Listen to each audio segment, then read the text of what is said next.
네, 안녕하세요. 박작가방입니다. 이번엔 영화 드라이브를 세 가지 키워드로 이야기해 보겠습니다. 감독은 니콜라스 윈딩 레픈이며 이 콘텐츠는 스포일러가 있습니다. 이 작품은 워낙 멋진 포스터가 많아서 리뷰에 뭐를 쓸지 고민을 했었는데 그래도 지금 보는 이 포스터가 가장 이 영화를 잘 나타낸다고 생각해서 고르게 됐습니다. 많은 명작이 그렇듯 드라이브 역시 오프닝을 자세히 봐야 합니다. 개인적으로는 오프닝 시퀀스 전체를 다뤄야 한다고 생각하지만 제가 유튜브에서 이렇게 리뷰를 하면서 과연 이런 방식이 이 플랫폼과 적합한지에 대한 고민이 있습니다. 그래도 오프닝 시퀀스까지는 아니어도 적어도 오프닝 씬은 다루는 게 좋다고 생각하기 때문에 이야기를 시작해 보겠습니다. 드라이브의 첫 씬은 원테이크입니다. 지도에서 시작한 카메라는 창문 앞에서 통화하고 있는 드라이버로 이동하고 다시 TV에서 방송되는 농구 경기 중 하프타임을 거칩니다.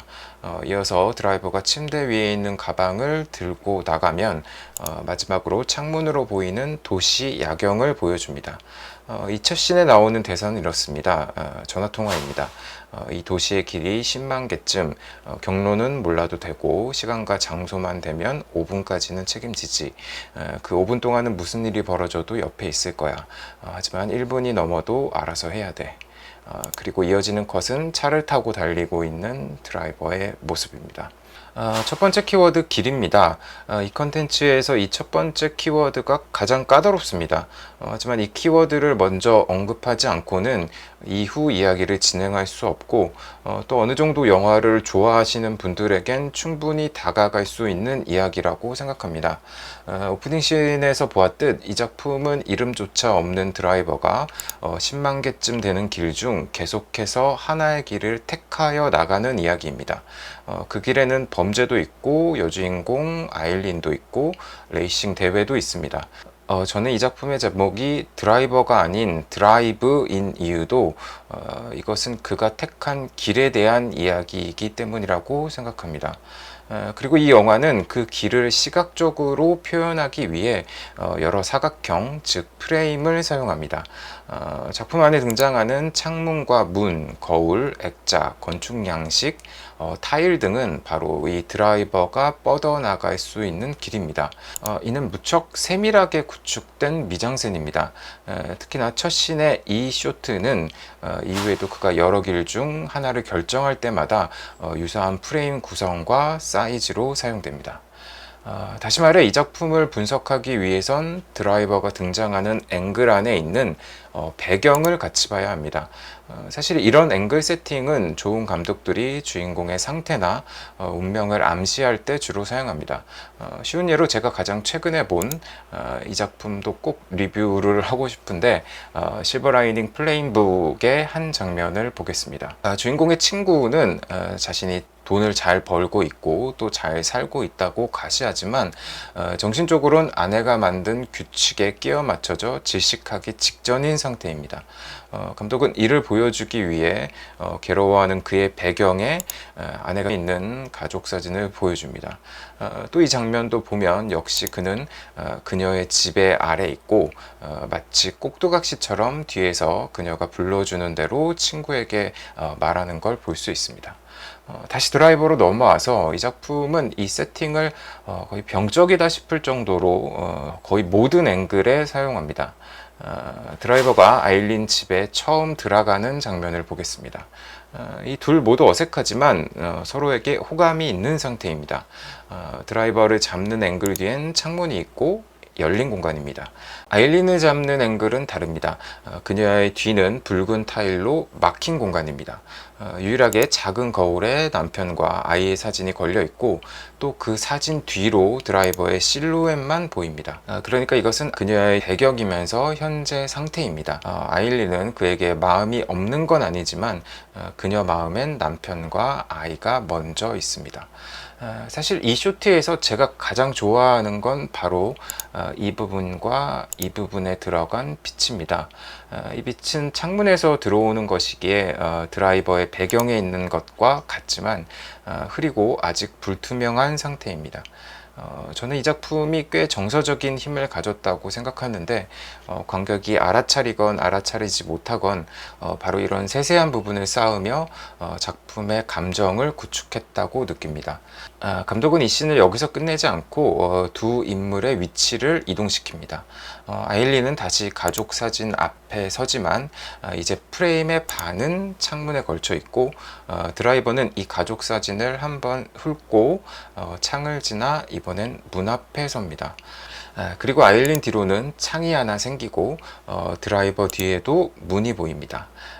아일린은 그에게 당신 직업은 위험하지 않느냐 묻는데 이때 그는 대답하지 않고 벽에 몸을 툭 기대면서 아일린과 눈을 맞춥니다. 그리고 웃습니다. 이때 연기는 남자가 봐도 녹는 게 있습니다. 제가 느끼기에 이 대사는 이중적인 의미가 있다고 생각합니다. 그러니까 당신의 직업을 묻는 것과 함께 당신 위험한 사람이 아니냐는 의미도 있다고 생각합니다. 꽤 긴 시간 동안 둘은 침묵 속에서 서로를 바라보기만 합니다. 그리고 클로즈업이 들어가고 감정이 더 고조됩니다. 저는 이 씬을 마무리하는 방식도 좋은데 그가 이 문으로 나가고 난 뒤 아일린은 본래 자기 위치가 아니라 드라이버가 서 있던 자리로 옮겨와 앉아서 생각에 잠깁니다. 즉 이 둘의 배경이 같아집니다. 그리고 바로 이어지는 컷은 드라이버가 창문으로 아일린과 아이를 바라보는 시점 쇼트입니다. 정말 깔끔합니다. 바로 넘어가서 두 번째 키워드는 컬러입니다. 이 작품은 두 가지 컬러를 명확하게 사용하고 있습니다. 또 그 색을 여러 인물에게 부여하는데 무엇보다 이 색의 주인은 드라이버와 아일린입니다. 이 키워드에서 가장 중요한 건 어느 순간 서로의 컬러를 흡수한다는 겁니다. 먼저 방금 본 쇼트를 다시 보면 드라이버의 컬러는 블루이며 아일린은 레드입니다. 당연히 이전 앵글도 마찬가지로 드라이버는 블루, 아일린은 레드입니다. 그가 아일린이 일하는 식당에 방문하는 씬도 보겠습니다. 역시 그는 파랑색을 배경으로 가지고 있고 그녀는 빨강입니다. 이 감독이 얼마나 병적으로 색을 사용하고 있는지 이번엔 영화 초반 둘이 마트에서 스치는 씬을 보겠습니다. 보시다시피 그녀는 역시 빨강이고 그는 파랑을 갖고 있습니다. 사실 이 작품의 모든 쇼트가 이렇게 만들어졌기 때문에 더 보는 것은 큰 의미가 없고 마지막으로 둘이 세 번째 만나는 카센터 씬을 보겠습니다. 아일린은 역시 레드고 그는 블루입니다. 이 다음 컷을 보면 이렇게 촘촘하게 색을 쓰고 있는 걸 알 수 있습니다. 자, 이제 이 두 키워드를 가지고 나면 이 작품은 무척 다르게 보이기 시작합니다. 예를 들어 피자집을 비롯해 이 작품의 거의 모든 쇼트가 이 사각 프레임과 이 컬러로 구성되어 있다는 걸 확인할 수 있습니다. 제가 근사하다 느끼는 한 씬만 더 보겠습니다. 아일린은 남편 스탠다드가 출소해서 친구들과 파티 중이며 드라이버는 이 파티 소리를 방 안에서 듣다가 밖으로 나와 우연히 아일린과 만납니다. 이건 딴 얘기지만 이 남자는 그러니까 이 드라이버는 아주 섬세한 사람이고 또 감독이 그렇게 연출하고 있습니다. 이걸 영상으로 보여드리지 못해 아쉬운데 보면 집에서 나올 때 이렇게 불을 끕니다. 보이시죠? 똑딱 똑딱. 그러니까 이 작품의 연기 디렉팅과 조명 세팅은 이런 사소한 지점까지 신경 쓰고 있는 겁니다. 사실 이건 오프닝 시퀀스에서도 마찬가지입니다. 그는 집에서 나올 때 불을 끕니다. 아무튼 다시 이 씬으로 돌아와서 아일린 뒤로는 웰컴 홈 문구와 풍선이 있고 반대쪽은 관광 렌즈를 사용해서 드라이버와 비상구를 같이 잡는 아주 독특한 앵글을 사용합니다. 저는 이 씬은 아일린의 비중이 더 크다고 생각합니다. 왜냐하면 이 두 가지 문 중 한쪽은 출소한 남편이 있고 나머지 문 엑시트 쪽, 그러니까 드라이버 쪽을 고민하는 건 아일린이기 때문입니다. 이제 남편이 나옵니다. 스탠다드를 잡는 앵글을 보면 앞에는 아들, 뒤엔 아내가 있고 또 이 풍랑이 이는 액자가 있습니다. 마찬가지로 이것은 그의 상태일 것입니다. 이건 또 잠깐 딴 얘기지만 이 영화는 작품 전반적으로 로우 앵글을 참 근사하게 사용하고 있습니다. 이 두 남자가 처음 만나 기싸움을 할 때 역시 마찬가지입니다. 이때 각 인물의 쇼트를 보면 아일린, 아이레벨, 아들, 아이레벨, 남편 스탠다드 역시 아이레벨이지만 드라이버는 로우 앵글로 잡고 있습니다. 제가 요즘 푹 빠져보고 있는 드라마가 딱 적합한 예시가 있어서 갖고 왔는데 바로 베터콜 사울입니다. 그는 자신을 로우 앵글로 찍어달라고 하며 이렇게 말합니다. 그 결과물은 이렇습니다. 이 드라마도 정말 재밌습니다. 아무튼 사실 이것은 규칙도 아니고 이 앵글을 반대로 쓰는 영화도 많지만 이 작품은 앵글 설정상 드라이버가 다른 인물보다 위에 있도록 구성되어 있습니다. 다시 돌아와서 이제 남편은 드라이버를 지나 비상구로 가서 문을 막아섭니다. 심지어 그림자로 또 하나의 사각형을 만듭니다. 이 장면은 저에겐 드라이버가 처음 아일린 집에 갔을 때 아일린을 잡던 바로 이 슈트와 구성적인 면에서 또 의미적인 면에서 매치컷이라고 생각합니다. 자, 이제 마지막 세 번째 키워드, 빛과 어둠을 이야기해 보겠습니다. 우선 이 드라이버는 밤에 하는 일과 낮에 하는 일이 나뉘며 이는 다시 밤이 가진 인공적인 도시의 빛과 낮의 태양의 빛으로 구분됩니다. 무엇보다 중요한 건 이 드라이버는 살아가는 사람과의 삶과 범죄라는 두 가지 경로 중 하나를 택해야 합니다. 그리고 감독은 이 두 지점에 도달하는 것 모두 빛으로 표현하고 있습니다. 이 씬을 보겠습니다. 카센터에서 나와 드라이버와 아일린 또 그녀의 아들은 같이 차를 타고 행복한 시간을 보냅니다. 그리고 이때 이들 얼굴로 빛이 내리쬐입니다. 하지만 이들이 달리는 길은 보이는 것처럼 막다른 길이며 이 끝에서 아주 짧은 시간 동안 행복한, 그러니까 보는 것처럼 빛으로 충만한 시간을 보냅니다. 그리고 바로 이것이 다시 오프닝에서 드라이버가 한 말, 나는 여러 갈래길 중 하나를 택하고 너에게 잠시 머물다가 떠난다는 것의 축약본 같은 씬입니다. 그에겐 하프타임 같은 시간인 겁니다. 또 하나의 빛은 범죄입니다. 이 작품은 알려졌다시피 전갈과 개구리에 대한 우화를 바탕에 두고 있습니다. 간단하게 언급하면 개구리가 강을 건너려 할 때 헤엄을 못 치는 전갈이 와서 자신을 등에 태워달라고 합니다. 개구리는 넌 독침이 있잖아. 네가 날 독침으로 찌를 수도 있는데 어떻게 태우니? 라고 말합니다.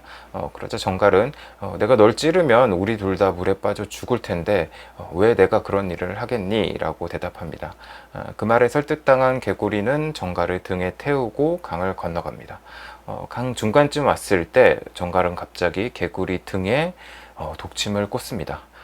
개구리가 죽어가며 도대체 왜 그랬냐고 묻자 전갈이 대답합니다.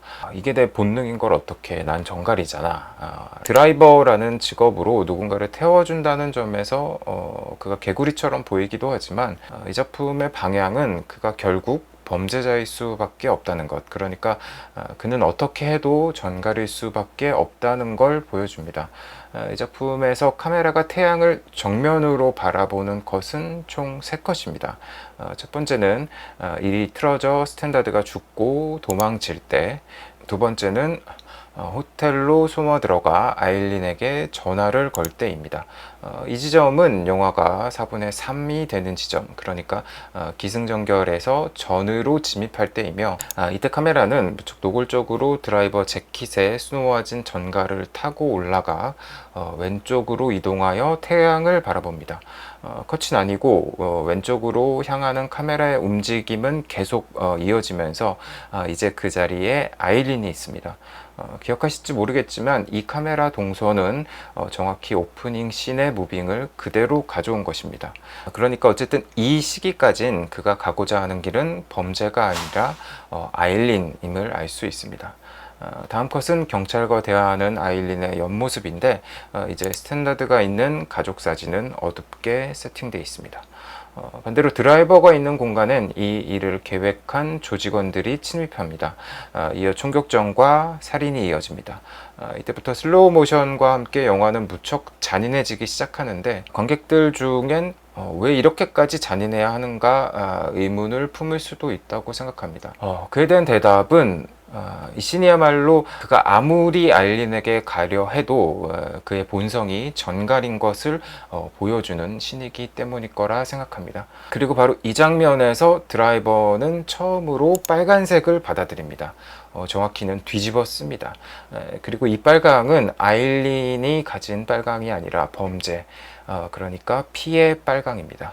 이 작품은 할 말이 정말 많지만 마지막으로 제가 좋아하는 세 가지 씬만 더 이야기하고 마치겠습니다. 먼저 이 작품에서 가장 유명한 엘리베이터 씬입니다.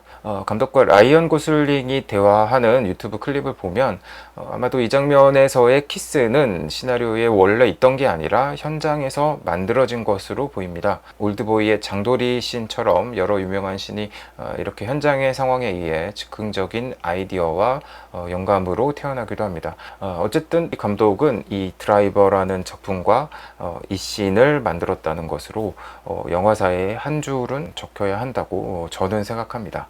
이 작품에서 엘리베이터라는 공간은 유일하게 제가 말한 첫 번째 키워드 길과 두 번째 키워드 컬러에서 벗어나 있습니다. 엘리베이터의 문이 닫히고 나면 이곳은 사방이 막혀 있고 감독은 이곳에 보이는 이 조명을 제외하면 거울처럼 엘리베이터 안에 있을 법한 소품을 아예 사용하고 있지 않습니다. 즉 이 영화가 쌓아온 문법에서 열외되는 공간입니다. 그리고 이 씬은 오프닝에서 말한 5분간은 널 지켜줄게를 가장 함축하고 있는 공간이라고도 느낍니다. 또한 이 드라이버가 사랑과 살인이란 두 가지 빛 중에 하나의 경로를 정확하게 선택하는 지점이기도 합니다. 그러기에 이 키스씬은 드라이버가 마지막으로 아일린이란 빛을 받아들이는 순간이며 감독은 이 순간에 조명의 변화까지 주며 오직 이 둘에게만 빛을 부여합니다. 그리고 이것이 이 둘의 마지막 만남입니다. 키스가 끝나고 곧바로 드라이버는 조직원을 잔인하게 죽이고 영화는 다시 한번 이 앵글, 그러니까 그가 전갈인 걸 확인시켜 줍니다. 저는 이 쇼트를 좋아하는데 이 표정은 스스로 어떻게 할 수 없는 무력감이 담겨 있고 사실 이 설정은 이름조차 없는 그를 더 익명화시키는 구성이지만 아이러니하게도 저에겐 이 남자가 처음으로 이름을 갖는 순간처럼도 느껴집니다. 자, 이제 아일린은 엘리베이터에서 뛰쳐나가고 엘리베이터 문이 닫히는 순간 아일린의 위치는 중앙에 있습니다. 이 영화는 러닝타임 내내 한 인물은 왼쪽, 다른 인물은 오른쪽에 두었습니다. 그러기에 두 인물이 한 앵글에 같이 잡히지 않더라도 컷이 넘어가며 각 인물이 빈 공간을 채우는 것처럼 느껴지도록 연출했습니다. 그리고 드디어 이 쇼트에 와서 그녀가 이 구성에서 벗어납니다. 제가 너무 오프닝 무새 같아서 좀 그렇지만 이 구성 역시 오프닝 시퀀스에 포함되어 있는 장면입니다. 다음은 제가 이 작품에서 가장 좋아하는 시퀀스입니다. 드라이버는 스턴트맨을 할 때 쓰던 가면을 착용하고 니노 피자집을 찾아갑니다. 개인적으로 이 작품의 절정은 그가 버니를 죽일 때가 아니라 바로 이 피자집부터 카체이스, 바다로 이어지는 이 시퀀스라고 생각합니다. 제가 꼽은 키워드와 맞지 않아 자세히 다루진 않겠지만 이 작품에 나오는 세 번의 카체이스 씬은 모두 다른 스타일로 만들어졌습니다. 굳이 이럴 필요가 있나 싶은 생각도 들지만 어쨌든 감독이 얼마나 다양한 스타일로 연출할 수 있는지는 알 수 있습니다. 다시 돌아와 저는 이 시퀀스의 모든 것이 좋습니다. 이 이름 없는 드라이버에게 가면을 씌워서 더 익명인 상태로 만드는 설정도 좋고 마치 퍼즐이 완성되는 것처럼 이 빨간 프레임 안에 그의 얼굴을 넣는 것도 좋고 이 씬에서 나오는 음악은 Oh My Love인데 이 가사가 이 어둠이 지나고 나면 더 밝은 빛이 비칠 거예요. 난 믿어요.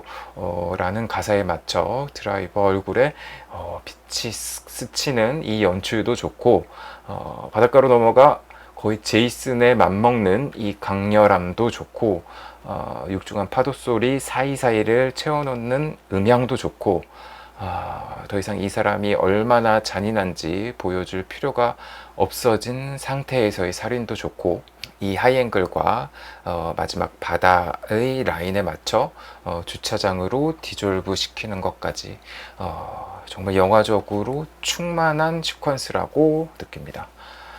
마지막은 그가 버니를 죽이고 떠나는 씬입니다.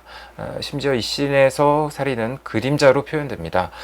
이는 단순히 멋을 내기 위한 연출은 아닙니다. 이것은 이 인물이 향할 수밖에 없는 빛에 의해 어쩔 수 없이 생긴 그림자처럼 느껴지기 때문입니다. 그래서 저에게 이 장면은 무척 애초롭게 느껴집니다. 버니를 죽이고 그가 차에 몸을 기대고 나면 드디어 이 작품에서 가장 강렬한 태양과 마주하게 됩니다. 그는 다시 차에 타고 이어지는 쇼트는 제가 이런 지점에서 이 작품은 정서적인 힘이 있다라고 말하는 것인데, 마치 정지화면처럼 멍하니 정면을 응시하고 있는 드라이버의 옆모습을 보여줍니다. 이땐 음악도 사용되지 않습니다. 저는 아마도 이 순간 그가 아일린을 떠올리고 있을 거라고 느낍니다.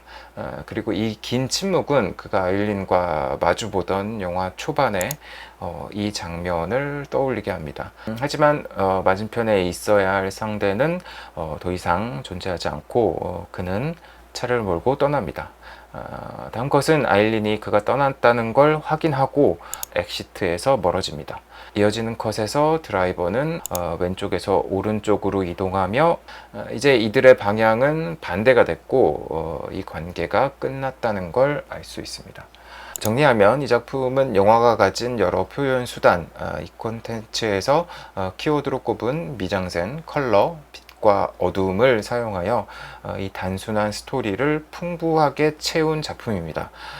기술적인 창의성과 완성도가 항상 좋은 이야기와 명확한 정서를 갖는 게 아닙니다. 사실 이 작품만큼 기술적 완성도를 가진 작품은 무척 많습니다. 문제는 그 기술이 하고자 하는 이야기와 정서에 닿아 있냐는 것인데, 이것을 할 수 있는 건 다른 레벨의 창작이라고 생각합니다. 그리고 저는 이 작품이 그 지점에 부분 닿아 있다고 느낍니다. 마지막으로 언급하고 싶은 건 이 작품에서 이 자동차 공간은 앞서 이야기한 세 가지 키워드와 이야기와 정서를 모두 품고 있다는 점에서 이 영화가 얼마나 잘 설계되어 있는지 알 수 있습니다. 오늘 준비한 컨텐츠는 여기까지입니다. 긴 시간 시청해 주셔서 감사합니다.